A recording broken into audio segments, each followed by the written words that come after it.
بص، كاس العالم للانديه 2025 صعد منه فريقين من افريقيا وفي يصعد اربعه.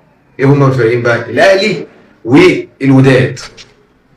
الاهلي عشان هو واخد اخر بطوله، والوداد كان واخد البطوله اللي قبلها. طب الفرقه الثالثه والرابعه دي هيجي ازاي؟ ما اعرفش، عشان الناس اللي ما تعرفش. الثالثه دي اللي هو حامل اللي هياخد دوري ابطال افريقيا السنه دي اللي هو 2024 ان شاء الله، ده هيصعد كاس العالم للانديه 2025. والرابع ده بالتصنيف، تصنيف الفرق. تمام. تعال اقول لك التصنيف. بتصدر التصنيف الفرق الافريقيه عامه هو النادي الاهلي برصيد 110 نقطه. يجي بعد الاهلي على طول نادي الوداد الرياضي المغربي ب 102 نقطه، وبعد نادي الوداد صاحب المركز الثالث او التصنيف الثالث هو نادي صن داونز برصيد 81 نقطه. التصنيف الرابع لنادي الترجي الرياضي التونسي بقيمه او رصيد 75 نقطه، ويجي في المركز الخامس في التصنيف هو شباب بولوزداد الجزائري ب 59 نقطه.